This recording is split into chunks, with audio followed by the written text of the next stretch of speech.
porque va a tener una organización y regionalización del tubo. Esta organización, regionalización del tubo digestivo, va a depender mucho, ojo, va a depender mucho, por ejemplo, del ser vivo. Pero básicamente todos los metazoos, ¿ya? Los metazoos van a presentar una región de recepción, una región de almacenamiento y transporte, va a presentar la región de triturado y primera digestión, la región de la digestión final y la absorción, y la región de la reabsorción de agua y concentración de sólidos. Entonces nosotros en la imagen podemos observar, hola, ¿me están escuchando, no, hijos? Hola. Sí, profesora. Sí, doctora, se la escucha. Nosotros en la imagen podemos observar, nosotros en la imagen podemos observar la zona de recepción, donde se van a encontrar las piezas bucales, la lengua, las glándulas salivales, ¿ya? Tenemos la zona de conducción, tenemos la zona de almacenamiento. La zona de conducción se conoce como el esófago, ¿ya? Tenemos la zona de almacenamiento. En la zona de almacenamiento se va a encontrar el estómago y se va a encontrar el buche. Pero recuerden que el buche es exclusivamente de las aves, o sea, solo las aves van a presentar buche, ¿ya? Por otro lado, tenemos la región o la zona de trituración, que también vamos a tener a la molleja, pero ahí solamente se encuentra en las aves, ¿ya? La molleja es posible solamente encontrarlo en las aves. Tenemos también la zona de la primera digestión, que es el estómago, que va a presentar un líquido ácido, ¿ya? Debido a la gran cantidad de ácido clorhídrico que se produce en el estómago, va a empezar a llevar a cabo las diversas reacciones enzimáticas para que básicamente se pueda iniciar el proceso de la primera digestión. Tenemos la digestión final y de absorción, ya esta región básicamente está constituido por el intestino. A ver, un momentito, voy a aceptar a sus compañeros. Ya, esto básicamente está constituido ya por el intestino delgado, que es la parte alcalina y la más, vamos a decir, importante, porque aquí se va a llevarse a cabo el proceso de la absorción de los nutrientes, ¿ya? La absorción de los nutrientes, ¿debido a qué? A que básicamente esta zona del intestino delgado va a estar lleno de vasos sanguíneos, y aquí se van a encontrar los vasos quelíferos que se van a encargar básicamente del proceso de la absorción. Luego tenemos la región de la absorción de agua y concentración de los sólidos. Esto se lleva a cabo en el intestino grueso. ¿Ya? En el intestino grueso es donde se va a llevar a cabo el proceso de la absorción del agua. Por eso es que cuando hay personas que tienen la necesidad, por ejemplo, de ir a defecar, y estas personas no lo hacen, entonces el intestino grueso va a seguir absorbiendo agua y esta persona probablemente sufra de estreñimiento, ¿no? Las heces se van a compactar, van a ser mucho más sólidas. Y finalmente viene el proceso de la región de defecación, ¿no? Que vendría a ser el ano o la cloaca en los animales.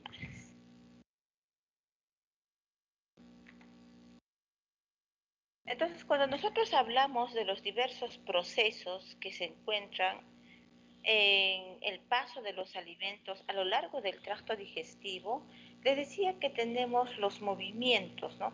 A lo largo del tubo digestivo se va a llevarse a cabo una serie de movimientos que van a permitir que el bolo alimenticio pueda pasar hacia el interior del organismo a través de movimientos involuntarios, ¿ya?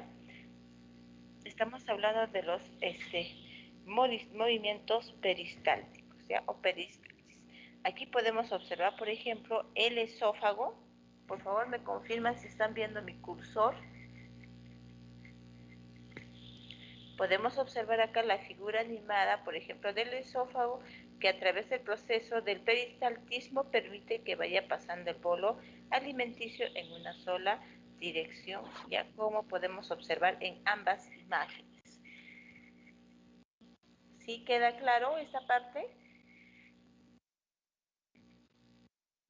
Pero también, ya ojo, pero también puede llevarse a cabo la compartimentación donde los movimientos van a ir en ambos sentidos, ¿no? Que va a permitir que los alimentos se puedan triturar. ¿Sí? ¿Te escucho?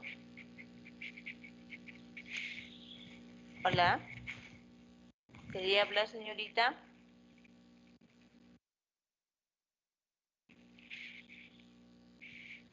Bien, entonces cuando hablamos de los movimientos del tubo digestivo vamos a tener dos tipos, el peristaltismo y vamos a hablar del proceso de la compartimentación, ¿ya? Por lo general la compartimentación se va a llevarse a cabo en el estómago, mientras que el peristaltismo se va a llevarse a cabo a través del tracto digestivo que va a permitir el paso de los alimentos. ¿Cómo es el aparato digestivo en el caso del hombre? ¿Ya? El sistema digestivo en el hombre es completo y está constituido por la boca, faringe, laringe, esófago, intestino delgado, intestino grueso, ano. Además, es posible observar las glándulas anexas, como es el caso del hígado y el páncreas, ¿no? Que cada uno de ellos van a participar en el proceso de la digestión y es sumamente importante en el caso del hombre. Si nosotros iniciamos a desarrollar cada uno de los órganos, entonces así es posible observar la boca, ¿no? La boca va a venir a ser una zona aparentemente rodeada por unos pliegues de piel llamadas labios, ¿no? Tenemos un labio superior, labio inferior. Dentro de la boca se van a encontrar unas estructuras duras, ya que van a participar en el proceso de desgarre, trituración, que se conocen como los dientes, y su función es de cortar, trocear y triturar los alimentos, es decir, se van a encargar del proceso de la digestión mecánica. ¿Por qué? Porque nosotros vamos a llevar a cabo el proceso de la masticación, ¿ya? Y en la boca vamos a poder encontrar también un órgano musculoso que nos va a ayudar a nosotros a diferenciar los sabores. Allí se van a encontrar las papilas gustativas, cuya función es la mezcla de los alimentos y facilitar su tránsito hacia el esófago. Dentro de la boca es posible observar las siguientes partes, ¿no? Recuerden que la boca va a venir a ser la parte de la zona de recepción. Entonces es posible observar, por ejemplo, el labio superior, tenemos el labio inferior y también en el labio inferior es posible observar, miren ustedes, el frenillo del labio inferior y también vamos a encontrar el frenillo del labio superior. Si nosotros, por ejemplo, hacemos con la lengua en la parte superior de nuestros labios, le llevamos hacia arriba, vamos a encontrar claramente ahí el frenillo, ¿no? Es posible observar las encías, ¿ya? Tenemos aquí las encías que se encuentran por encima de los dientes, ¿ya? Vamos a poder observar por detrás, ya detrás de las encías que vemos el paladar duro y vamos a encontrar el paladar blando. Asimismo, ya en la parte inferior es posible encontrar la úvula, que parece una campanita al fondo de la boca, ¿ya? Tenemos la úvula, ¿ya? Ahí también es posible encontrar el arco glosopalativo, aquí en esta zona, ¿no? También vamos a encontrar las fauces, ¿ya? El arco faringopalativo, vamos a encontrar las amígdalas, ¿ya? Palatinas, tenemos la lengua, ¿ya? El frenillo lingual que se encuentra por debajo de la lengua, ¿ya? Es posible observar la abertura de los conductos de las glándulas submaxilares y también aquí vamos a encontrar a las encías. Recuerden ustedes que la lengua nos va a permitir, por ejemplo, determinar los sabores dulce, amargo, salado. Pero dentro de la boca, ojo, dentro de la boca es posible encontrar, además de las estructuras que estamos observando, glándulas salivales, ¿no? Que van a venir a ser secreciones lubricantes que contienen mucus para ayudar en el proceso de la deglución de los alimentos. Por ejemplo, en la saliva, nosotros vamos a tener una gran cantidad de amilasa salival, que va a venir a ser la enzima que se va a encargar de la digestión de los hidratos de carbono e inicia la hidrólisis, por ejemplo, en el caso de los vegetales, la hidrólisis de los almidones de los vegetales y animales, ¿ya? Luego, es posible encontrar, si nosotros seguimos avanzando, en la digestión en la boca vamos a encontrar, por ejemplo, las mejillas y los labios. ¿Cuál es la acción o cuál es la función que cumple la mejilla? La mejilla se va a encargar de mantener los alimentos en los dientes durante el proceso de la masticación. ¿Cuál es el resultado? Masticación uniforme de los alimentos. Por otro lado, vamos a tener a la lengua, vamos a tener los músculos extrínsecos, los músculos intrínsecos, los botones gustativos o papilas gustativas y se va a encontrar también las glándulas, ¿ya? Miren ustedes la estructura de la lengua. En los músculos extrínsecos se van a encargar de mover la lengua en dirección lateral y anterior-posterior. O sea, nosotros a estos músculos vamos a poder realizar el movimiento de la lengua ya en dirección lateral y anterior-posterior. Por eso se dice, se va a encargar del movimiento de la lengua para su masticación, formación del bolo, ¿ya? Y movimiento para su deglución. Los músculos intrínsecos de la lengua se van a encargar de dar la forma de la lengua.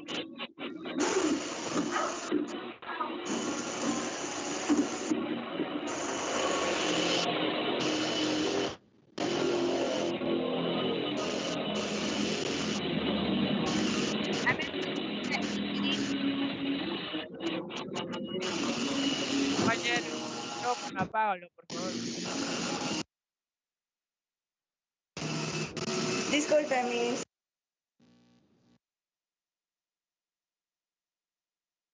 Señorita Ingrid, apague su micro. Por favor, no distraigan, ¿ya? Pierdo la hilación de la explicación.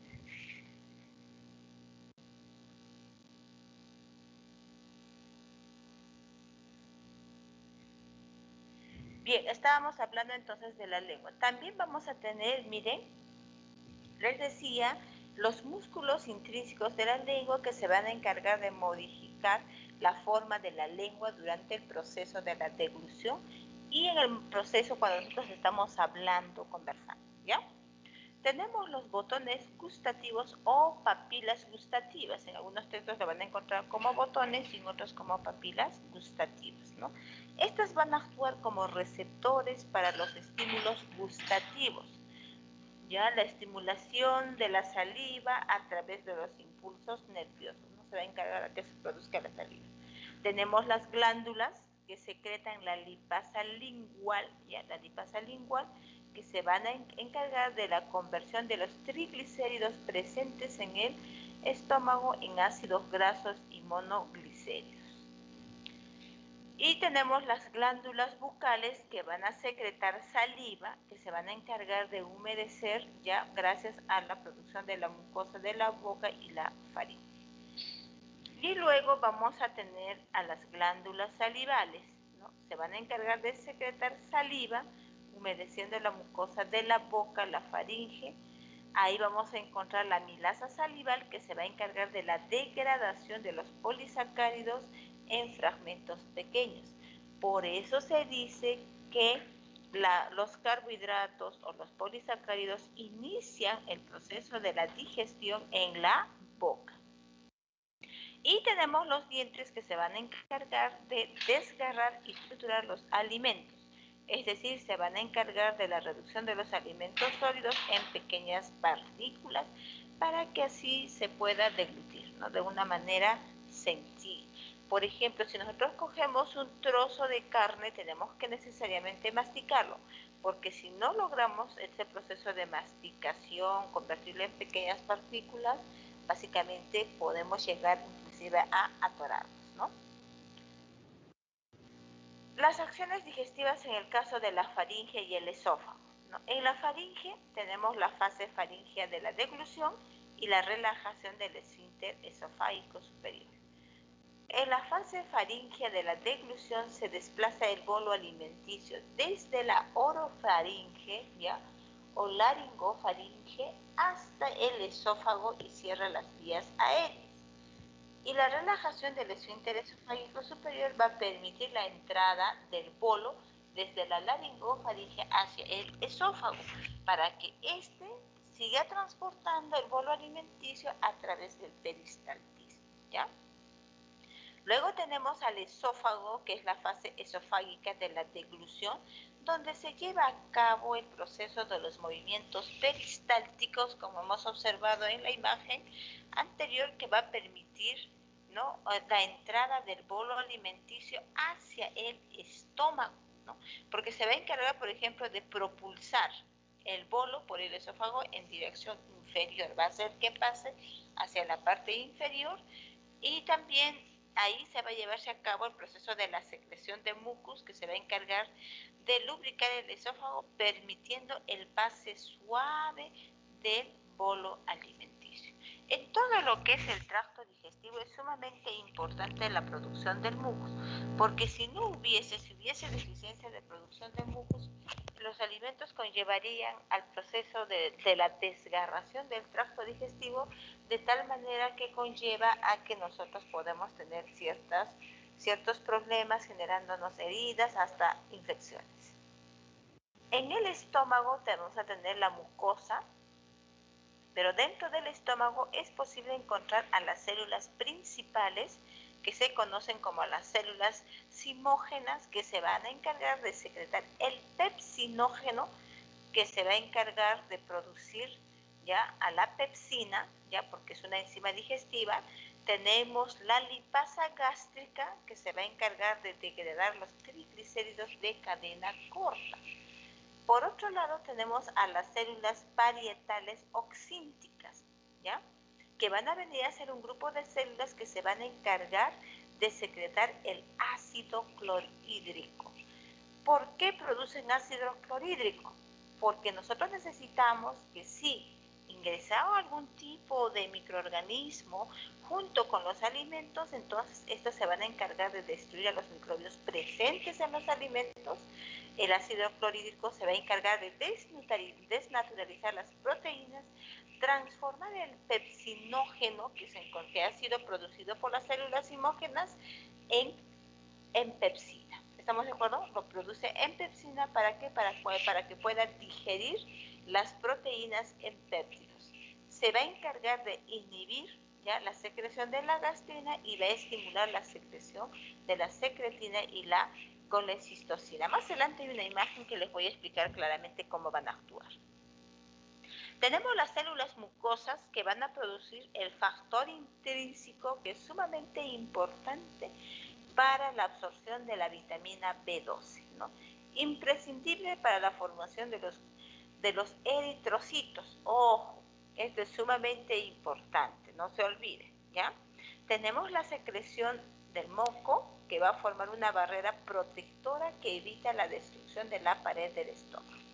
Tenemos las células G, que van a secretar gastrina, que estimula la secreción del ácido clorhídrico en las células parietales y el pepsinógeno en las células principales.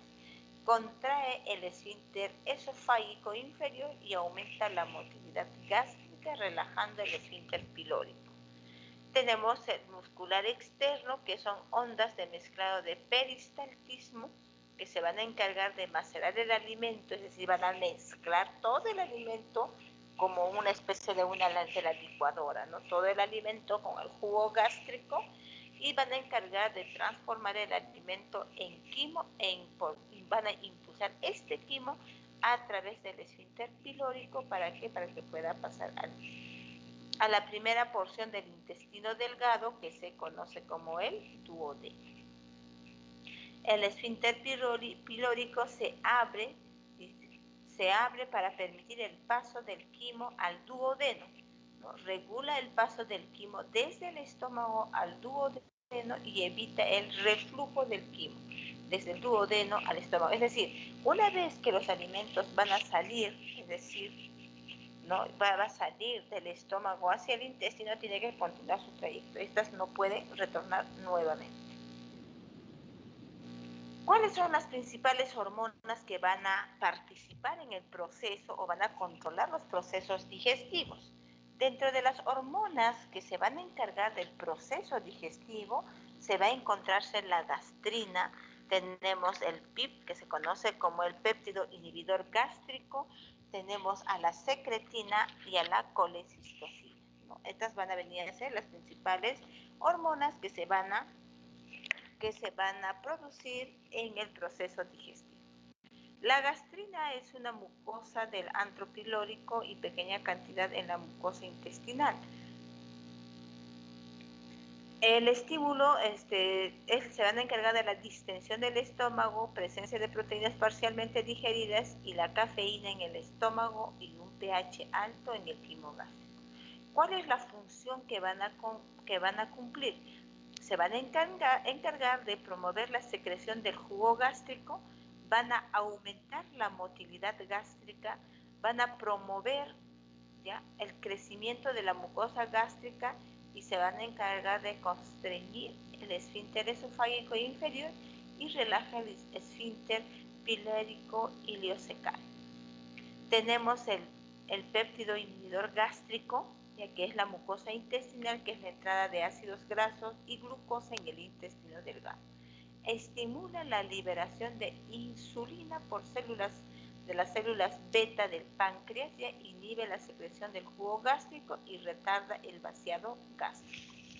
Tenemos a la secretina, ya que se va a producir a nivel de la mucosa intestinal y requiere la entrada del quimo. O sea, una vez que ingresa, por ejemplo, el quimo ácido en el intestino delgado, inmediatamente se produce secretina, ¿no? Se estimula la secreción del jugo pancreático y el bilis, rico en bicarbonato. Inhibe la secreción del jugo gástrico y va a potenciar los efectos de la colicistocinina, ¿ya? Y la colicistocinina es la mucosa intestinal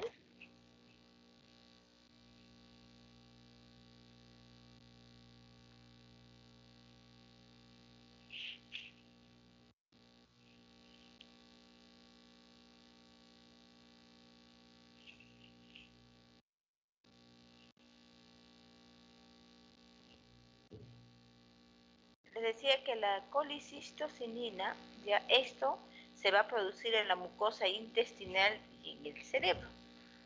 Y ¿cuándo se va a producir? Cuando existe la entrada de proteínas y triglicéridos parcialmente digeridos en el intestino delgado. Estimula la secreción del jugo pancreático, eyección de la bilis y apertura del esfínter de la ampolla hepatopancreática, el famoso ODI.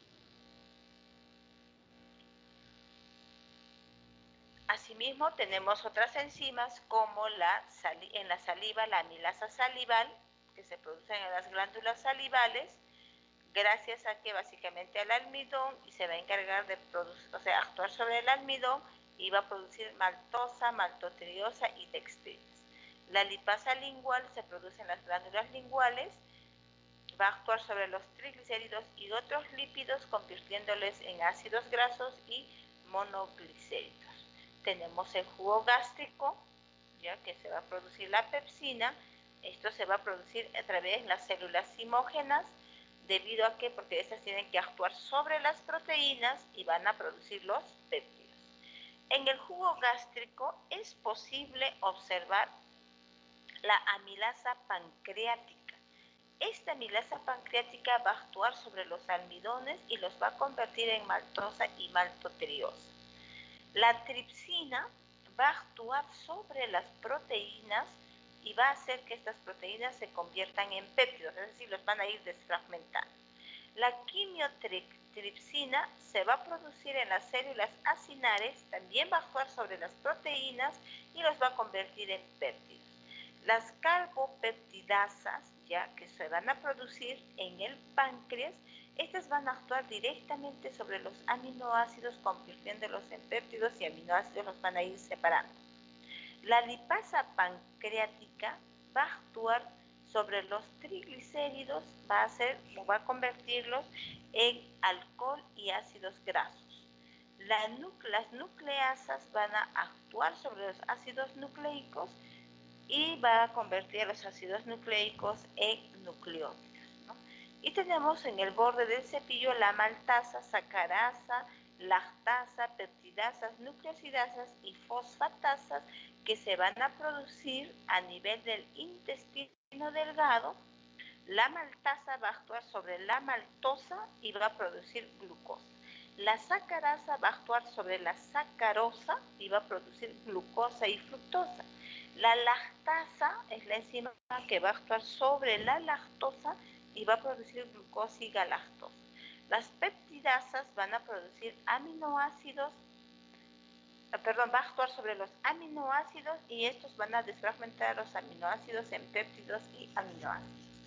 Las nucleosidasas van a actuar sobre los nucleótidos, ¿ya? Y los van a desfragmentar en bases nitrogenadas, pentosas y fosfatos. Recuerden ustedes, jóvenes, que las enzimas se caracterizan por ser específicas. Es decir, la maltasa solamente va a actuar sobre la maltasa. La maltasa no va a actuar sobre un nucleótido. Por eso se dice que las enzimas se caracterizan por ser específicas. Asimismo, hay que diferenciar las enzimas que se encuentran a lo largo del tracto digestivo frente a las hormonas que se encuentran a lo largo del tracto digestivo. Las hormonas se van a encargar del proceso de la regulación del tracto digestivo, mientras que las enzimas son las que van a participar en las diversas reacciones bioquímicas. El jugo gástrico aproximadamente se produce entre 2 a 3 litros cada 24 horas. El pH del jugo gástrico es ácido, que va a ir su pH entre 1.5 a 3.5. Está formado por iones de hidrógeno, cloro, bicarbonato, ¿ya? El pepsinógeno más el ácido clorhídrico van a formar la pepsina. Por eso se dice que el pepsinógeno es precursor de la pepsina, y la pepsina va a ser un tipo de enzima que va a actuar directamente sobre las proteínas. Cuando nosotros hablábamos de enzimas, ¿no? ¿Se recuerdan cuando hemos desarrollado? Les decía que van a haber enzimas que van a tomar el nombre de su sustrato y van a adicionar la terminación asa, ¿no? Por ejemplo, amilasa, maltasa, lipasa. Pero van a haber enzimas que van a tomar el nombre de la reacción y van a adicionar la denominación asa. Por ejemplo, deshidrogenasa, oxigenasa, ¿no? Pero también van a haber aquellas enzimas que van a tener su propio nombre, es decir, no van a adoptar la denominación asa. Dentro de ese grupo, por ejemplo, se encuentra la pepsina, ¿ya?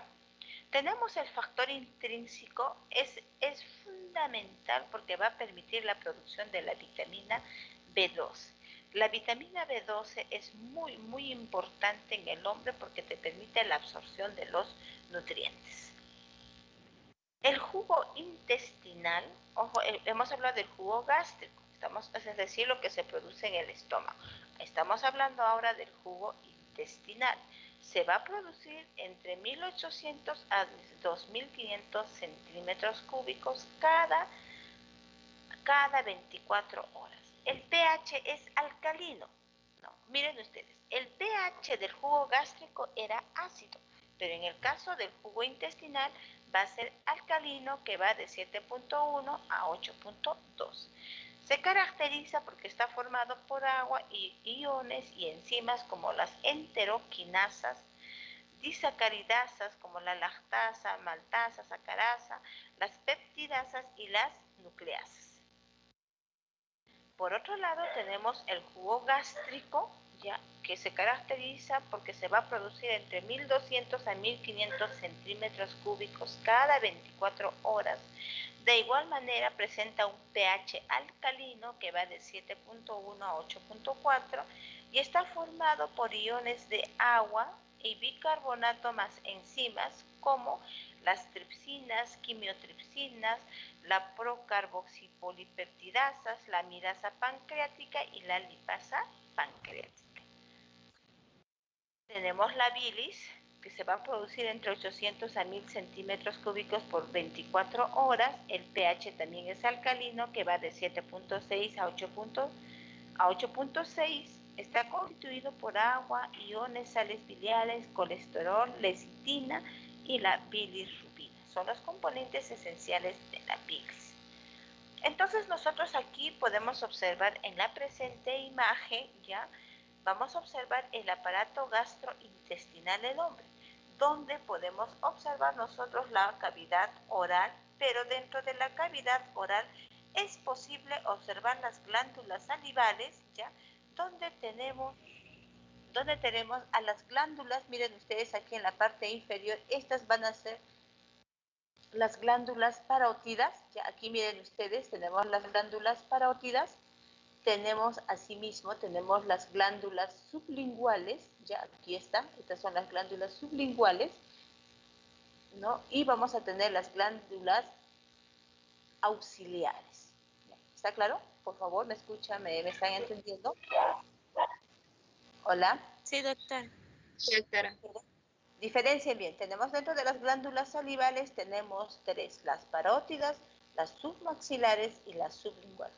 Las parótidas se encuentran aquí, todas estas de color amarillo son las glándulas salivales, ¿ya? Parótidas, sublinguales, porque se encuentran debajo de la lengua, ¿ya? Y tenemos a las auxiliares y tenemos a las sublinguales. Aquí, por ejemplo, estas se van a unirse, ya las glándulas sublinguales, las glándulas auxiliares que van a producir también mucosaliva, van a encargarse de unirse, por ejemplo, con las glándulas o submaxilares a través del conducto de Wharton. Aquí está, ¿ya? Y aquí también vamos a encontrar el conducto de Ribin. Asimismo, las glándulas salivares parótidas van a liberar, por ejemplo, la saliva a través del conducto de esternón. ¿Estamos? No se olviden, las parótidas tienen el conducto de esternón. Las sublinguales tienen el conducto de Ribinus, mientras que las auxiliares van a tener el conducto de Wharton. ¿De qué se encargan las glándulas salivales? Se van a encargar de producir amilasa o tialina y la lisocima. ¿Ya? Estas son enzimas. En algunos libros lo van a encontrar a la amilasa como la tialina. ¿Ya? Por otro lado, tenemos nosotros a la faringe, tenemos la lengua, que es un órgano musculoso, y vamos a tener el esófago, ya toda esta zona se conoce como el esófago, que permite el paso de los alimentos. ¿Están observando, hijos, no? Mi cursor que les estoy mostrando. Sí, Perfecto. sí, doctora. Entonces, aquí tenemos, les decía, el esófago, ya que a través de movimientos peristálticos va a permitir el paso de los alimentos hacia el estómago. Ya aquí va a ingresar al estómago. Y aquí tenemos la primera porción que se conoce como el carnes. En el estómago se va a llevarse a cabo el proceso de la digestión. Aquí se va a llevarse la producción del jugo gástrico, y una vez que se produce el jugo gástrico, los nutrientes, el alimento va a salir hacia la primera porción, ojo, acá sería la primera porción del intestino delgado, que se conoce como el duodeno. Como en el jugo gástrico es ácido, ojo, y el jugo intestinal es básico, aquí inmediatamente ya vamos a tener la actuación de las glándulas anexas, como es el páncreas, ya que pueden ustedes observar aquí de color amarillo por detrás del estómago, y vamos a tener a la vesícula biliar, ¿no? Tenemos al hígado. Entonces, aquí se va a producir en la vesícula biliar, se va a producir la bilis, ¿ya? Que esta va a ser transportado a través del canal cístico, llegando al conducto hepático, y esta va a ser liberado a través del conducto biliar, ¿ya? O también conocido como el conducto colédico, ¿no? Y esta va a ser liberado hacia el intestino a través de la ampolla de Vater. Por otro lado, tenemos el páncreas, ¿ya? El páncreas va a tener el conducto pancreático, de acá ustedes pueden observar también una línea azul, que esta va a desembocar a través de la ampolla también de Vater, se van a unirse, lo van a liberar hacia el intestino delgado. ¿Con qué finalidad?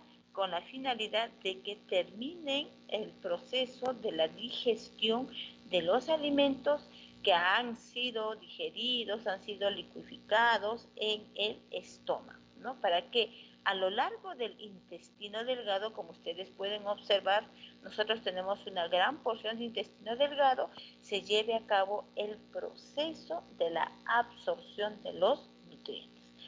Una vez que se lleva a cabo el proceso de la absorción de los nutrientes, ¿ya? Una vez que se lleva a cabo el proceso de la absorción de los nutrientes, estos básicamente van a pasar hacia el intestino grueso. Ya van a pasar hacia el ciego y vamos a tener una pequeña apéndice. Entonces, estos desechos, como producto de la digestión, van a ubicarse en el colon ascendente, pasando o siendo transportados hacia el colon transversal, ¿no? Luego estos van a pasar hacia el colon descendente, finalmente llegando hasta el recto y siendo eliminados por el proceso de la defecación por el ano.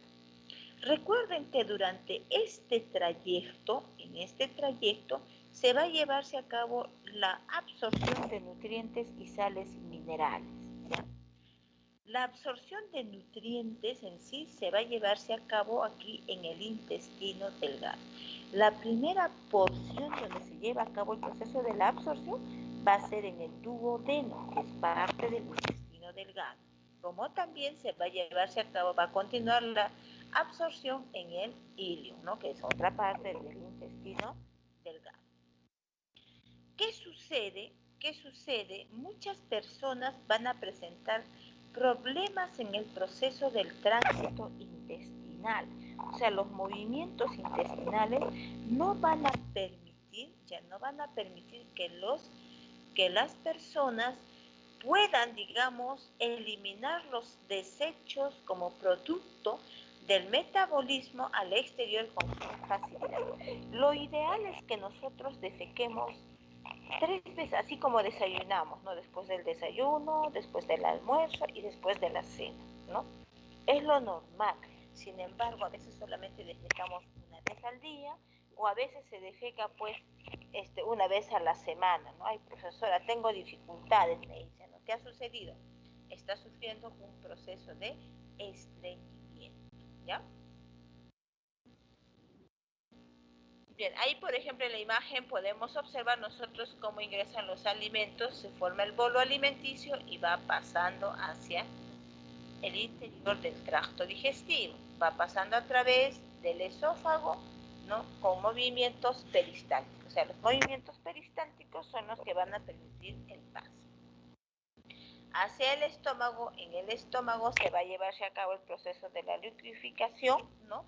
Donde va a haber una mezcla con el ácido clorhídrico y se va a llevarse a cabo la preparación de los alimentos que han sido fragmentados para que puedan pasar hacia el intestino delgado, ¿no? Y luego puedan ser absorbidos. Peter, te escucho. Sí, doctora, una pregunta. Lo que es referente justamente al movimiento perital, ¿no? Esto, exacto, disculpe. Esto puede haber el caso en el cual esto no se puede haber una función correcta referente a esto, porque hasta donde tengo entendido, vendría a ser movimientos involuntarios en el cual el alimento no va pasando por todo eso, pero ¿se pudiera dar el caso en el cual este funcionamiento no se da correctamente? Claro, justamente yo les decía, generalmente Ya mira, todo lo que el proceso de la digestión obedece a movimientos involuntarios que se generan por nuestro propio organismo. Ahora, se han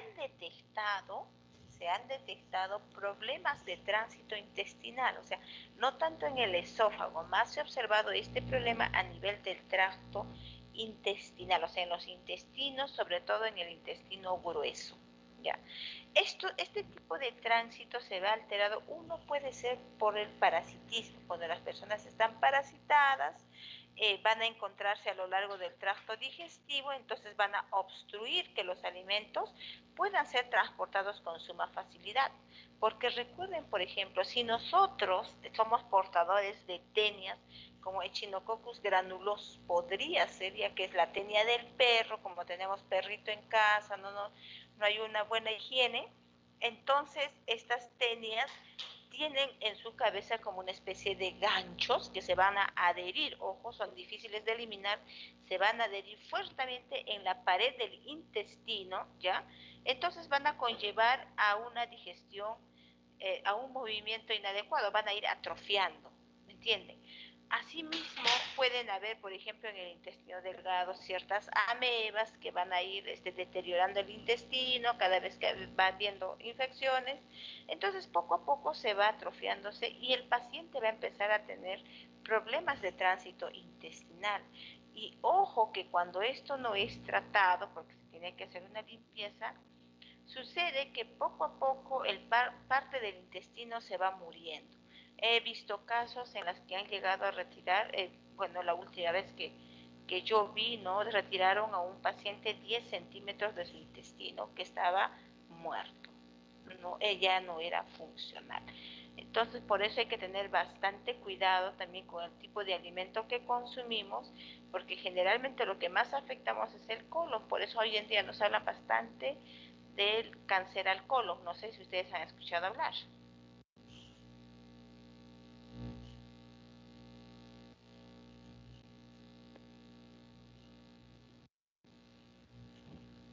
Sí, doctora. Bien, ahora miren ustedes, ¿no? Cuando yo les decía, por ejemplo, que tenemos las glándulas anexas son sumamente importantes porque van a permitir, como en esta figura ustedes pueden observar, a que los nutrientes que van pasando del estómago hacia la primera porción, ojote, la primera porción del intestino delgado, entonces gracias, por ejemplo, al producto biliar y al producto pancreático, estos van a irse desfragmentando, ¿no? Por ejemplo, los lípidos se van a separarse, las proteínas se van a desfragmentar y así sucesivamente. O sea, van ingresando como nutrientes sumamente pequeños para que estos puedan ser absorbidos a lo largo del tracto digestivo. Recuerden que el tracto digestivo en el intestino delgado es sumamente vascularizado, presentan vasos quelíferos que se van a encargar del proceso de la absorción, van a absorber los nutrientes, esta llega hacia la sangre, por eso les decía que es vascularizado, y va a ser transportado a nivel de todo nuestro organismo para que pueda llegar los nutrientes a cada una de las células. Entonces, ¿cómo se lleva a cabo el proceso de la digestión en el estómago? Cuando le decía, una vez que ingresan los alimentos por el esófago al estómago, inmediatamente va a actuar las células cigomáticas, ¿ya? Y se van a encargar de producir el pepsinógeno. El pepsinógeno va a ser precursor de la pepsina, ¿no? Se va a producir el pepsinógeno más el ácido clorhídrico, van a producir pepsina y van a generar el jugo gástrico. Gracias a que a la estimulación del flujo, mira, la estimulación de la gastrina. Porque como va a haber un proceso de flujo de ácido clorhídrico más pepsina, la gastrina va a hacer que esto se estimule, ¿ya? Aquí ustedes pueden observar, ay Dios mío, perdón. Aquí ustedes pueden observar, ya miren, ustedes pueden observar claramente, ¿no?, que la gastrina es la que se va a encargar de estimular la producción de ácido clorhídrico y pepsina, mientras que el GI es el que se van a encargar de inhibir.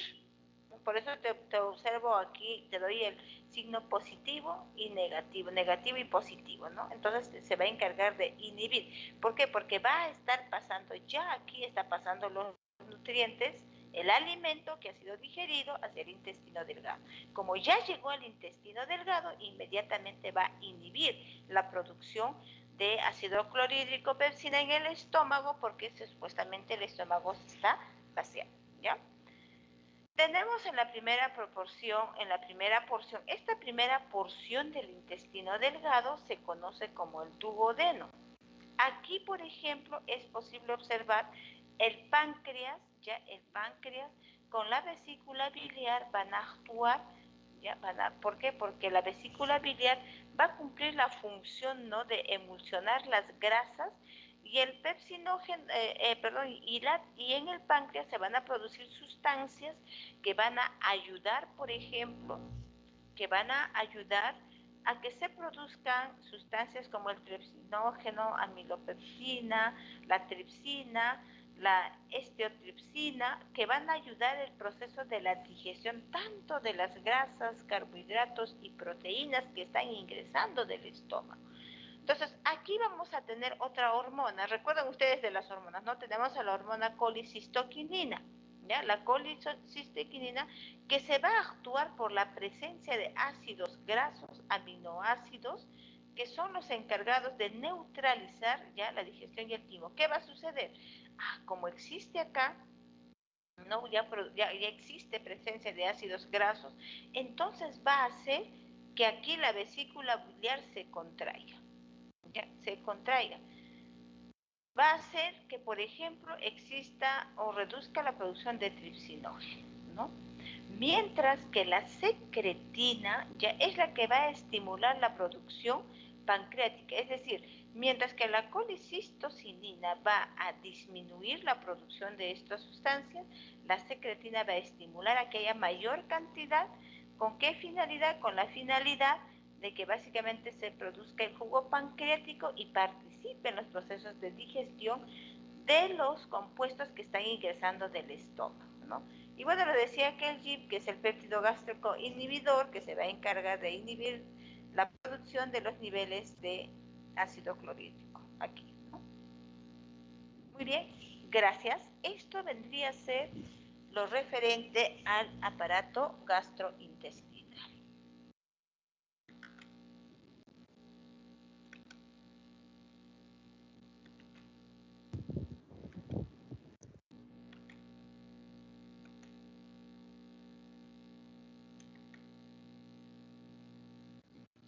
Vamos a continuar desarrollando el aparato cardiovascular, ¿ya? Vamos a continuar con el aparato cardiovascular.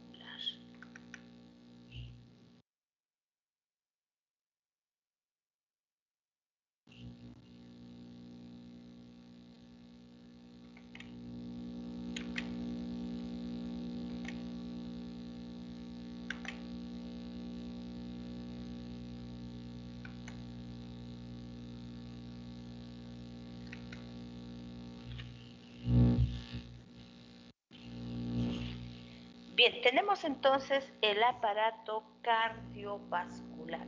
Bueno, como les decía, se le dice aparato porque nosotros vamos a tener diferentes tipos de órganos con diferentes tipos de tejidos, y cada uno de estos va a cumplir una determinada función, pero son sumamente importantes para el funcionamiento de nuestro organismo. El aparato cardiovascular se caracteriza porque está constituido por el corazón, la sangre y los vasos sanguíneos, que van a venir a ser sus principales componentes. Oh, Dios, se me fue el internet. Hola, ¿me escuchan? Sí, doctora, se te escucha normal. Porque parece que se me fue el internet. Ya, muy bien. Me van a avisar, por favor, si se me va la línea, porque está muy pésima. No sé si a ustedes les sucede, pero en mi caso está muy pésima la línea. Pésima, pésima. A ver, les decía entonces que el aparato cardiovascular se caracteriza porque está constituido por la sangre, el corazón y los vasos sanguíneos. Ya van a venir a ser los tres componentes del aparato cardiovascular. Se dice aparato cardiovascular porque a medida que las células se van diferenciando, se van especializando cada una para determinar una función específica, estas van a perder por completo su independencia, porque en conjunto van a lograr a cumplir determinadas funciones, ¿no? Por ejemplo, tenemos las funciones vitales por las que las células van a realizar, es por ejemplo que van a constituir pues el líquido intersticial, que es sumamente importante para que permita digamos, el cumplimiento de sus funciones vitales. Asimismo, por ejemplo, cuando nosotros hablamos de la sangre, estamos hablando de líquidos que van a circular ya en la parte exterior o van a formar parte del líquido extracelular de la sangre, que va a venir a ser la linfa, y también vamos a tener el plasma sanguíneo. Pero no solamente eso, ojo, vamos a poder encontrar otro tipo de líquido extracelular en otros órganos, como el humor vítreo en los ojos, como el humor acuoso, por ejemplo, en los ojos, ¿no? O el líquido sinovial en las rodillas, en las articulaciones que permite el movimiento. Entonces, en el aparato cardiovascular nosotros vamos a observar tres componentes: la sangre, el corazón y los vasos sanguíneos, ¿ya? La linfa, los vasos linfáticos que transportan la linfa, la estructura y los órganos que contienen tejidos linfáticos, van a venir a ser nada más ni menos que grandes cúmulos de leucocitos denominados linfocitos, y van a componer el sistema linfático, que tiene que ver con el tema de la defensa de nuestro organismo, ¿ya? Y la rama que va a estudiar básicamente la sangre, los tejidos formadores de la sangre y los trastornos asociados, ya va a venir a ser básicamente la hematología. Nosotros en este caso vamos a abordar un tema bastante genérico que nosotros podamos entenderlo. Voy a volver a repetir que estos temas ustedes lo van a tocar con mayor profundidad cuando desarrollen anatomía y fisiología humana. Conmigo estamos solamente tocando la parte introductoria. Decimos entonces, tenemos así la sangre. La sangre se caracteriza porque es un tejido conjuntivo y líquido, que básicamente va a cumplir tres funciones fundamentales: la de transporte, regulación y protección. Vuelvo a repetir, la sangre es un tipo de tejido conjuntivo líquido y cumple tres funciones. ¿Cuáles son? Transporte, regulación y protección. ¿Por qué se dice que cumple la función de transporte? Porque se va a encargar de llevar, ¿ya? La sangre se va a encargar de transportar el oxígeno desde los pulmones hasta cada una de las células de nuestro organismo, como también va a recoger el CO2 de estas células y los va a llevar hacia los pulmones. Pero no solamente eso, o sea, no solamente se va a encargar de transportar el oxígeno y retornar el CO2 hacia los pulmones, sino se va a encargar de transportar los nutrientes, ¿ya?, del tracto gastrointestinal. Como les decía, se ha llevado a cabo el proceso de absorción en los vasos sanguíneos, con los vasos quelíferos, ha llegado hacia la sangre a través del intestino delgado, y la sangre se va a encargar de transportar estos nutrientes, va a llegar a cada una de las células, va a llevar calor, va a llevar, asimismo va a recoger todos los productos de desecho. O sea, a medida también que va transportando los nutrientes, va recogiendo también los productos de desecho que ha generado nuestro organismo, ¿ya? Y también va a llevar o va a transportar las hormonas desde las glándulas endocrinas hasta otras células de nuestro organismo, como ustedes han podido observar, ¿no?, en la interacción del aparato gastrointestinal. Se dice que cumple la función de regulación porque se va a encargar de regular el pH a través de los amortiguadores, ¿ya?, amortiguadores que tiene nuestro organismo, ¿ya? ¿Cuáles son esos principales amortiguadores?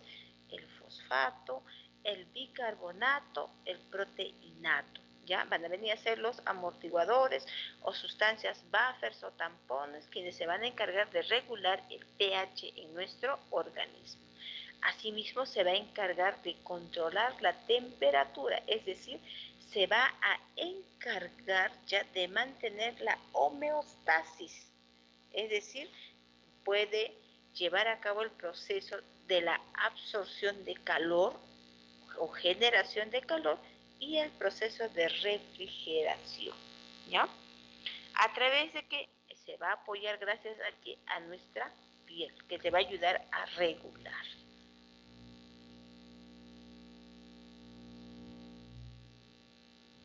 Y finalmente decimos que cumple la función de protección a través, por ejemplo, del mecanismo de la coagulación de la sangre, evitando ya la pérdida de la sangre o evitando que el paciente se muera por desangramiento, por ejemplo, fallezca por desangramiento, ¿no? Decimos que cumple la función protección porque algunos leucocitos van a ser fagocíticos o proteínas plasmáticas especializadas que van a actuar como una especie de anticuerpos, van a proteger nuestro organismo frente a ciertos microorganismos, ciertas toxinas, compuestos extraños que ingresan hacia nuestro interior. Características físicas de la sangre.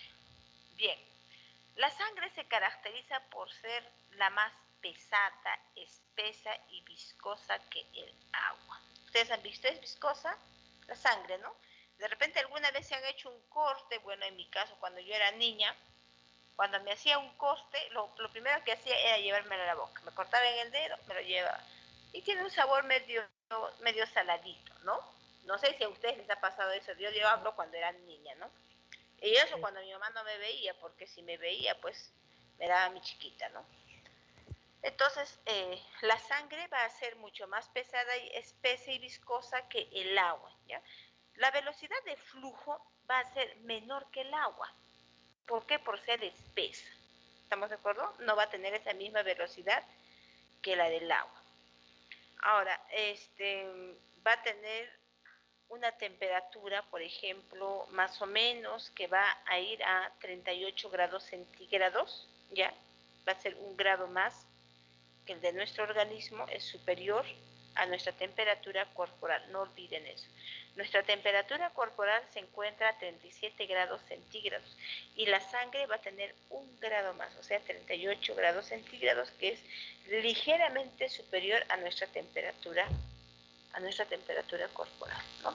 Va a tener un pH ligeramente alcalino, ya va desde 7.35 a 7.45, cuyo promedio es 7.4. Y va a constituir aproximadamente el 8% de nuestro peso corporal. ¿Cuánto peso? Digamos, si yo peso 50 kilos, bueno, el 8% va a venir a ser sangre, ¿ya?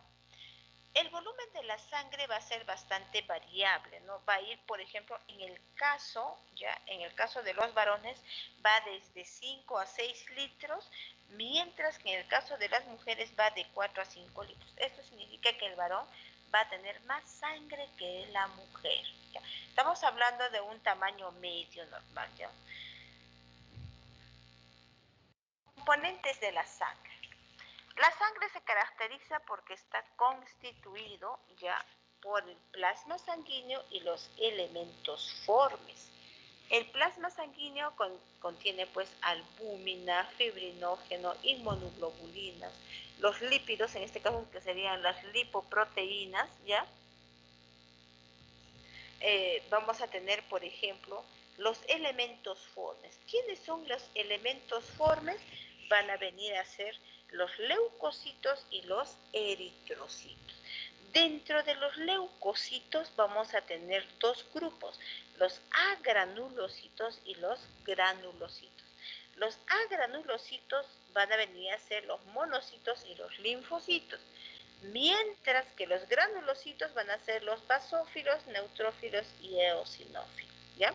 Entonces la sangre tiene dos componentes principales, el plasma sanguíneo y los elementos formes. No olviden eso, por favor. Asimismo vamos a decir, ¿no?, que la sangre se caracteriza. Aquí nosotros en la imagen podemos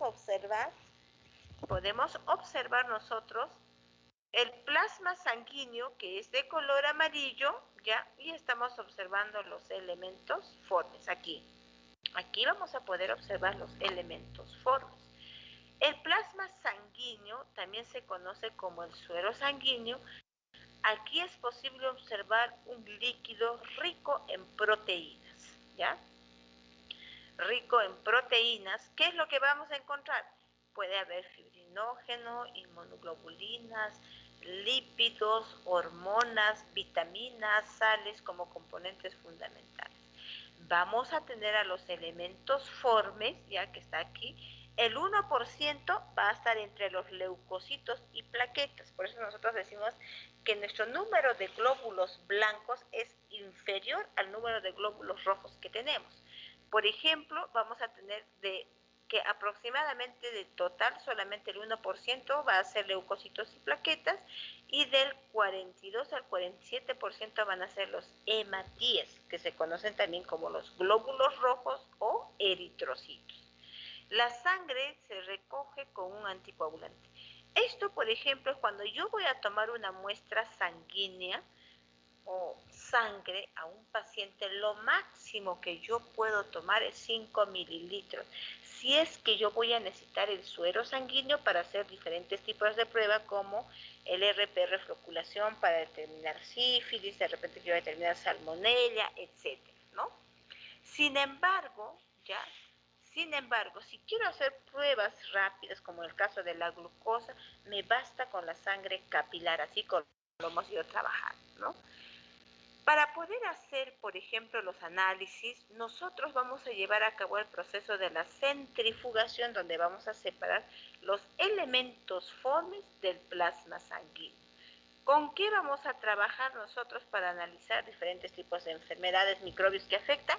Básicamente con el plasma sanguíneo, ¿ya? O el suero, le dicen algunos, ¿no?, que es un líquido rico en proteínas sin fibrinógeno, pero que contiene albúmina, inmunoglobulinas y otros componentes. Aquí tenemos el coágulo de sangre, que es una red de fibrina que atrapa a las células sanguíneas, y la sangre se recoge sin anticoagulante y se deja coagular, ¿no? Cuando nosotros trabajamos, por ejemplo, en laboratorio, es sumamente importante considerar, por ejemplo, las normas de bioseguridad, ¿no? Considerar los procesos adecuados para la recolección de la muestra. Y de repente una de las muestras que se recoge con bastante frecuencia es la sangre para hacer los diferentes tipos de análisis, ¿no? Para hacer, por ejemplo, colesterol necesitamos sangre. Para ver el nivel de triglicéridos necesitamos sangre. Para ver, por ejemplo, si el paciente tiene o no sífilis necesitamos sangre. Si queremos saber si el paciente tiene o no salmonella, necesitamos sangre, pero vamos a trabajar con el plasma sanguíneo, más no vamos a trabajar con todo. ¿Estamos de acuerdo? Más no con toda la sangre. Es decir, que para el proceso de análisis vamos a tener que separar los elementos formes de los, del plasma sanguíneo, ¿ya? Bien, los hematíes son los que, vamos a hablar de la función de cada uno de los elementos formes, ¿ya? Los hematíes o glóbulos rojos o eritrocitos, con cualquiera de esos tres nombres, usted puede encontrar. Yo en el examen le puedo preguntar de hematíes, le puedo preguntar de eritrocitos o le puedo preguntar de los glóbulos blancos, ¿no?, que es lo mismo. Se van a encargar de distribuir el oxígeno, ¿ya? Estos se caracterizan porque carecen del núcleo. Tienen una forma de un disco cóncavo. ¿Se recuerdan que hemos visto en la práctica, ¿no?, cuando hemos hecho sangre y hemos visto ahí la cantidad de glóbulos rojos, ¿no? Tenemos los leucocitos, que son los que se van a encargar de eliminar los microbios. O sea, los leucocitos también se conocen como glóbulos blancos.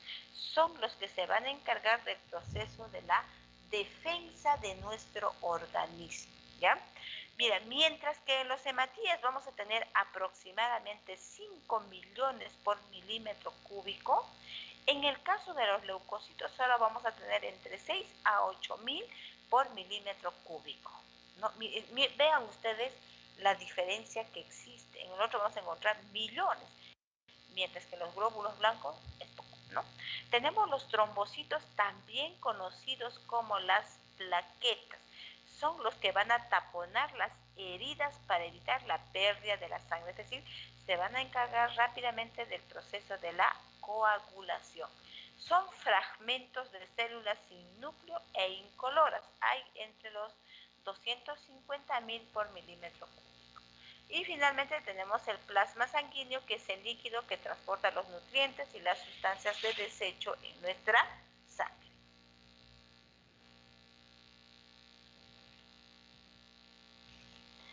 Formación de las células sanguíneas. En el proceso de la formación de las células sanguíneas, este proceso de formación se conoce como la hematopoiesis, ¿no? Que es el proceso de la formación de las células sanguíneas. Eso no olviden, ya recibe el nombre de hematopoiesis o simplemente como hemopoiesis, donde inicia durante el proceso de la vida embrionaria y fetal. Existen varios centros de producción sanguínea. Por ejemplo, ¿no? Durante el desarrollo embrionario se inicia el proceso de la producción en el saco vitelino, ¿ya? Inicia también su proceso en el hígado, el vaso, el timo, los ganglios linfáticos, la médula ósea. Pero el principal, ya, digamos, órgano que permite el proceso de la hematopoiesis va a venir básicamente a ser la médula ósea. Por eso les decía, durante la vida embrionaria, ¿dónde va a producir sus glóbulos, dónde va a producir las células sanguíneas? En el saco vitelino, en el hígado, en el vaso, en el timo, en los ganglios linfáticos y en la médula ósea. Pero una vez que nace el niño, la hematopoiesis básicamente va a tener lugar en la médula ósea, ¿ya? Y en la médula ósea roja, más no en la médula ósea amarilla. Recuerden eso. Recuerden cuando yo les he dibujado o les he mostrado un huesito largo y les he mostrado, esta es la médula ósea roja y esta es la médula ósea amarilla, ¿no? Cuando hemos hecho lípidos, les he indicado claramente que en la médula ósea amarilla se almacena grasa, que es un termoaislante, genera calor, mientras que en la médula ósea roja se lleva a cabo el proceso de la producción de las células sanguíneas. ¿Dónde podemos, por ejemplo, encontrarlo? En la médula ósea roja. ¿Dónde lo vamos a encontrar? En la parte de la epífisis proximal del húmero y el fémur y de los huesos planos, tales como el esternón, las costillas, los huesos craneales, las vértebras y la pelvis. No olviden eso, ¿ya? Cuando ustedes hagan seguramente huesos, les van a dar las partes de los huesos, ¿no? Y el hueso tiene una zona que se llama epífisis, ya es ahí donde se va a llevar a cabo el proceso de la producción, donde se encuentra la médula ósea roja. Generalmente para el proceso de la producción de las células sanguíneas, estas se van a generar a partir de una célula madre o también conocida como una célula primitiva, que son conocidas como células pluripotenciales o hemocitoblastos, ¿no? Que van a derivar del mesénquima. Y existen 5 tipos, ojo, de células, no olviden. ¿Ya? 5 tipos de células. ¿Cuáles son esos 5 tipos? Los proeritoblastos, ya que se van a encargar de formar los eritrocitos maduros. También estos son conocidos como los rubriblastos. En algunos textos lo van a encontrar como rubriblastos. Tenemos los mieloblastos, que van a formar los neutrófilos, eosinófilos y basófilos maduros. Es decir, un grupo de glóbulos blancos. O sea, los mieloblastos van a formar los glóbulos blancos o los leucocitos granulocitos, ¿ya? Mientras que los monoblastos van a formar a los monocitos y los linfoblastos van a formar los linfocitos, ¿no? Y los megacardioblastos son los que van a formar los trombocitos o plaquetas maduras. Nosotros aquí podemos observar, por ejemplo, ya en la imagen, a un hueso largo, ¿no? Tenemos la zona de la epífisis, es justamente aquí donde se va a llevarse a cabo el proceso de la producción de los glóbulos rojos o glóbulos blancos, es decir, todo lo que son las células sanguíneas. ¿Estamos de acuerdo? Recuerden ustedes que el hueso va a tener una parte dura y la otra parte esponjosa, por eso les van a decir el hueso duro compacto y el hueso duro esponjoso. En la parte esponjosa es donde se va a llevarse a cabo la producción de los glóbulos o de las células sanguíneas, mientras que en el compacto va a albergar a quién, básicamente va a albergar a la médula ósea amarilla. ¿Qué se va a producir? Los glóbulos rojos, que tienen la forma de un disco cóncavo, que durante el proceso de su maduración van a expulsar sus núcleos hacia el exterior y por eso son células que no tienen núcleo. Los glóbulos blancos, como ustedes pueden observar, les decía que tenemos los agranulocitos, aquellos que no van a presentar granos o granulomas en su citoplasma, y los granulocitos, como ustedes pueden observar aquí, los tres. Los agranulocitos, que van a tener de preferencia un núcleo bastante grande, que van a llegar a ocupar toda la célula casi, son los linfocitos y los monocitos. El linfocito va a ser pequeño, mientras que el monocito va a ser de gran tamaño, mucho más grande, ¿no? En el caso de los glóbulos blancos granulados o granulocitos, vamos a tener al eosinófilo, basófilo y neutrófilo. Todos ellos van a presentar pequeñas granulaciones en el citoplasma, que se observa también en el microscopio que hemos ido observando nosotros en las prácticas, pero se van a diferenciar unas a otras, ¿ya? Unas a otras gracias al tipo de núcleo que presentan cada uno de ellos. Como ustedes pueden observar, los eosinófilos parecieran que tuvieran dos núcleos unidos, ¿no? Los basófilos, núcleo, mientras que el neutrófilo pareciera que tuviera tres núcleos, ¿no? Y las plaquetas, que van a venir a ser células pequeñas fragmentadas. Todos estos van a producirse en la médula ósea roja. Las funciones de los elementos formes, ¿ya? Los elementos formes van a cumplir diversos tipos de funciones. Cada elemento forme va a cumplir una determinada función. Por ejemplo, los eritrocitos son también conocidos como los glóbulos rojos, son los que se van a encargar de transportar el oxígeno y el CO2, ¿ya? Oxígeno y CO2. Aproximadamente van a existir de 4,8 millones por milímetro cúbico en la mujer y en el varón 5,4 millones por milímetro cúbico en los varones. En el caso de los leucocitos o glóbulos blancos, vamos a tener de 5 a 10.000 por milímetro cúbico.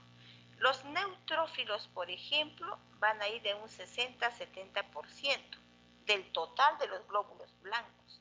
Y aproximadamente, y estos se van a encargar de la fagocitosis, destrucción de las bacterias con lisozima, defensinas y oxidantes fuertes.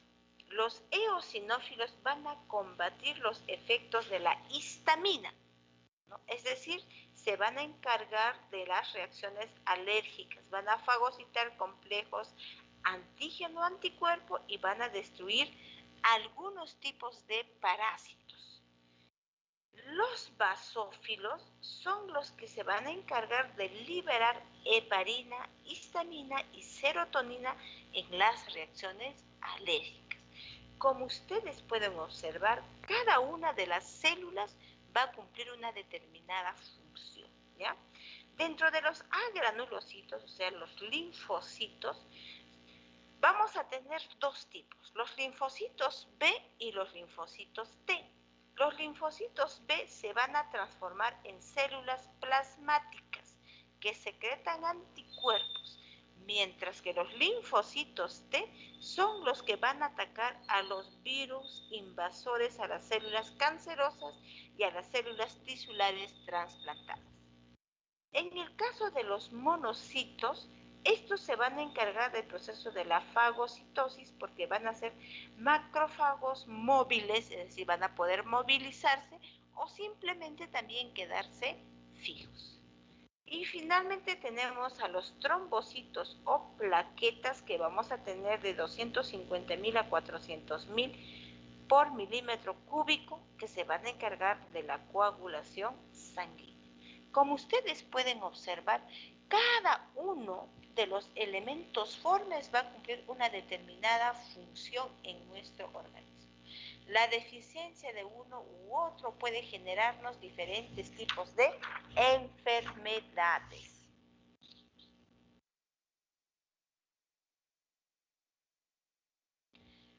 Tipificación del grupo sanguíneo. Bien, en este caso yo les quiero hablar de este tema de la tipificación porque también estaba programado en la práctica. Sin embargo, no va a ser posible realizar debido a que no tenemos los reactivos, ¿no? Pero yo les voy a explicar cómo se lleva a cabo este proceso, ¿ya?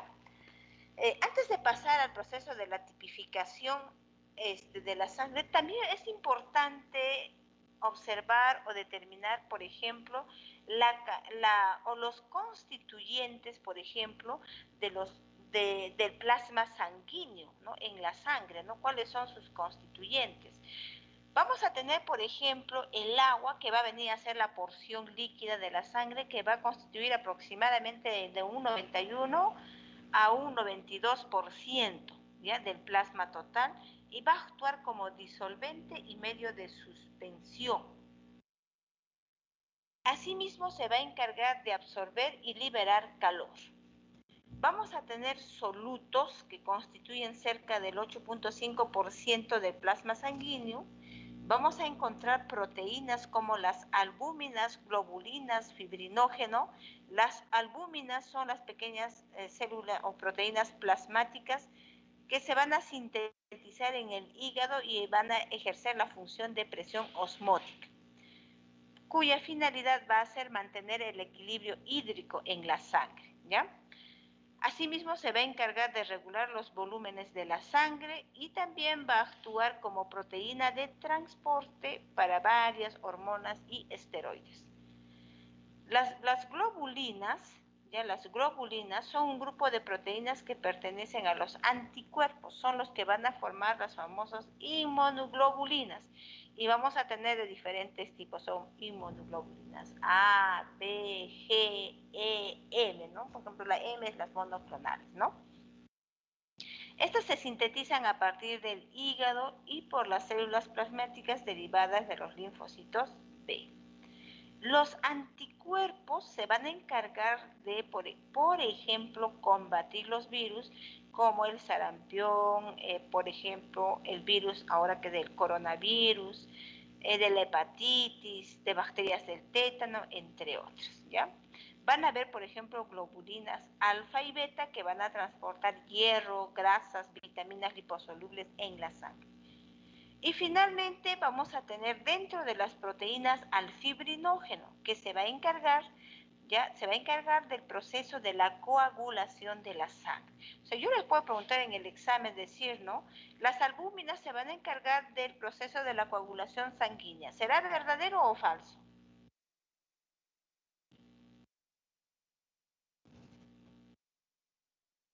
Hola, ¿me están escuchando? Verdadero, Miss. Falso, ya ven, no están atentos en clase. Es falso. Les he dicho que quien se encarga de la coagulación sanguínea es el fibrinógeno y no las albuminas, ¿ya? Bien, asimismo vamos a tener productos de desecho, ¿ya? O sea, todos los productos de desecho van a ser origen de la degradación del metabolismo, ¿ya? Y estos se van a transportar a través de la sangre para ser excretados, eliminados. Por ejemplo, puede ser urea, puede haber ácido úrico, creatina, creatinina, bilirrubina, pero esto a través de la sangre va a ser llevado hacia los riñones, estos van a ser filtrados y se elimina a través de la orina. Y los nutrientes, que son productos de la digestión, que pasan hacia la sangre para su distribución en todas las células, como les indicaba hace un momento. Bien, entonces tenemos aquí la tipificación del grupo sanguíneo. Es decir, ¿cómo es que yo voy a poder identificar el grupo sanguíneo? Nosotros tenemos, ojo, tenemos ya el grupo sanguíneo, el sistema ABO. Vamos a hablar del sistema ABO. Se dice sistema ABO porque van a haber personas que pertenecen al grupo sanguíneo A, al grupo sanguíneo B, al grupo sanguíneo AB y al grupo sanguíneo O. El grupo sanguíneo AB y AB se caracteriza porque van a estar determinados por genes dominantes, mientras que el grupo sanguíneo O está determinado por genes recesivos. Nosotros en el glóbulo rojo, mira, vamos a suponer que cada uno de estos es el glóbulo rojo, ¿ya? En el glóbulo rojo, en la membrana del glóbulo rojo, nosotros vamos a tener antígenos. El que tiene el grupo sanguíneo A va a tener antígeno A, ¿no? Y va a reaccionar cuando se le coloque el anti-B. En el grupo sanguíneo B, miren, vamos a tener antígeno B. Y si le colocamos el anti-A en el plasma, va a reaccionar, ¿no? Y en los antígenos A y B, ya van a tener aquí, el grupo sanguíneo AB tiene los antígenos A y B, pero no va a tener ningún tipo de anticuerpo. Por lo tanto, el grupo sanguíneo no va a presentar antígenos, pero sí va a tener en el plasma antígenos A y B. Cuando nosotros vamos a colocar, por ejemplo, el reactivo, lo que yo les hablaba, los reactivos para determinación del grupo sanguíneo, cuando nosotros, por ejemplo, vamos a colocar estos reactivos en la sangre, vamos a ver que van a haber ciertas granulaciones, ¿no? Por ejemplo, si tenemos la persona con grupo sanguíneo O, grupo sanguíneo A y grupo sanguíneo B. Por ejemplo, tenemos la persona 1. Si se le coloca el anti-A y el anti-B y estas reaccionan, entonces básicamente yo estoy indicando que esta persona, su grupo sanguíneo es AB. ¿Estamos de acuerdo? Su grupo sanguíneo es AB porque está reaccionando a ambos. Si no reacciona en ninguno de ellos, ya el grupo sanguíneo de la persona va a ser O. ¿Estamos de acuerdo? Si yo voy a colocar los antígenos al grupo sanguíneo en el segundo caso y va a reaccionar solamente el antígeno A, estoy diciendo que esta persona es del grupo sanguíneo A. Pero si en este caso reacciona al antígeno B y no a la A, estoy hablando que esta persona tiene grupo sanguíneo A. Esto, como ustedes pueden observar aquí en la imagen, lo propio va a suceder con los antígenos que nosotros utilizamos. Colocamos, ¿no? En una lámina porta objetos, vamos a colocar 3 gotas de sangre a determinada distancia y colocamos los antígenos y vamos a ver rápidamente cómo estos van a reaccionar, ¿no? Van a reaccionar para poder determinar si es del grupo sanguíneo A, grupo sanguíneo B, es grupo sanguíneo AB o simplemente es de grupo sanguíneo O. Asimismo vamos a tener otras células, miren las células que se van a encargar del proceso, por ejemplo, de la defensa en nuestro organismo. Tenemos a los linfocitos B, linfocitos TH, ¿ya? Las células NK, las natural killer, los linfocitos TC, los neutrófilos, las células plasmáticas, los macrófagos, las células dendríticas, los mastocitos y los basófilos. Cada una de estas células van a participar en la respuesta inmune de nuestro organismo. Resumen de las interacciones. Bien, esta explicación, ¿no? ¿Qué va a suceder? ¿No? Tenemos, por ejemplo, el grupo sanguíneo A, B y O. Es lo mismo que le explico en el dibujo. Tenemos el aglutinógeno, o sea, antígeno en los grupos sanguíneos A, B, y aquí no hay ni A ni B. La aglutinina, que son los anticuerpos en el plasma, tenemos B, A, ni A ni B, y acá hay B. Los tipos sanguíneos donantes, ya compatibles, significa que si un paciente que tiene grupo sanguíneo A sufre un accidente, pues solo puede donarle un paciente que tiene grupo sanguíneo A y tiene grupo sanguíneo O. Más no le puede donar el paciente con grupo sanguíneo A ni AB. El genotipo, genéticamente el grupo sanguíneo A está determinado por el genotipo AO o AA. Y el fenotipo es A. En el caso del grupo sanguíneo B igual, ¿no? Solo puede recibir sangre de los pacientes con grupo sanguíneo B o grupo sanguíneo O, pero no puede recibir sangre de aquellos que tengan grupo sanguíneo A y AB. Su genotipo es BO, BB, es decir, heterocigoto o es homocigoto dominante, ¿ya? Y su genotipo es B. En AB, todos los grupos A, B, O son compatibles, puede recibir sangre de todos los grupos, no tienen ningún grupo sanguíneo incompatible, el genotipo es AB y el fenotipo AB. En el caso del grupo sanguíneo O, ya del grupo sanguíneo A, ellos solo pueden recibir sangre de grupo sanguíneo O. Los grupos sanguíneos A, B y AB son incompatibles. Ya ellos no pueden recibir de ellos, porque se puede darse un proceso de hemólisis, o sea, destrucción de las células entre sí, y le puede llegar a causar la muerte. Y tenemos aquí su grupo sanguíneo es O y su fenotipo O. Generalmente cuando nosotros nos vamos a hacer la prueba sanguínea, voy a determinar tu grupo sanguíneo, lo que te dan, jóvenes, como resultado es el fenotipo. No te dan el genotipo porque no están haciendo una prueba genética, sino solamente fenotipo. Observar, por ejemplo, estas imágenes, ¿no? Al observar estas reacciones, estás dando tú un resultado del fenotipo, más no del genotipo, ¿ya?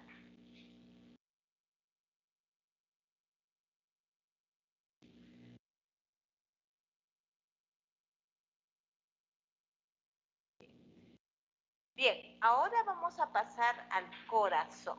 Yo creo que esto nos quedamos hasta aquí. Mañana continuamos en la mañana. Nos vemos a las 7, ¿ya? ¿Tienen alguna pregunta hasta aquí, hijos? ¿Preguntas?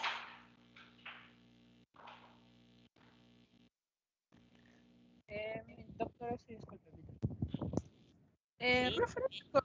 Justamente como usted decía, la última práctica no vamos a aplicar, por ende, esto por nuestra cuenta, vamos a tener que rellenar eso, ¿no?